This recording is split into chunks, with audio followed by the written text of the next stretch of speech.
se kdaj vprašali, kaj dejansko potrebujete od avtomobila? Tale odlični mali Seat mi je spet dal misliti. Pa gremo lepo po vrsti.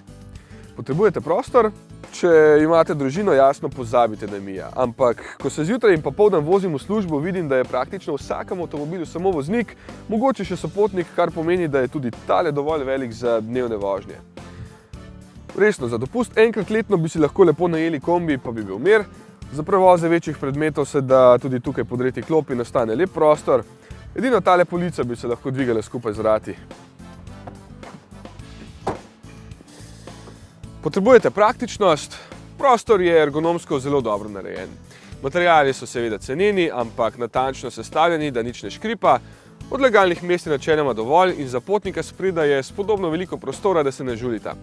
Mogoče še najbolj zmoti, da se zadnji šipi odprete samo navzven in da sprednji lahko odpirate samo potnika sama, ker je na vsaki strani samo po en gumb. Potrebujete varnost. Na testih Euro NCAP je dobil leta 2011 vseh 5 zvezdic, tako da verjetno ni tako slab. Moram reči, da se tudi pelje zanesljivo. Sicer velikosti oziroma majhnosti primerno, kar pomeni, da stabilnost v dolgih in hitro odpeljanih ovinkih ni takšna kot pri velikih limuzinah, boste pa toliko bolj navdušeni v hitro odpeljanih križiščih v centru mesta. Potrebujete zmogljivost. Za avtoceste je v Miju ne boste dobili, čeprav gre.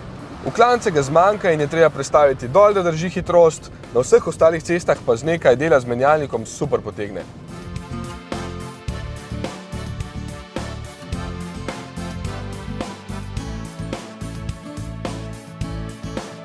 Litrski trivaljni motorček lepo brunda in ni preglasen, s 55 kW, torej 75 konji, pa se prav spodobno zažene z mesta. Potrebujete varčnost, tudi tukaj se odlično odreže. Povprečna poraba je na avtocestnih vožnjah znašala dobrih 6 litrov, na mestnih vožnjah pa pod 6, kar je dober rezultat.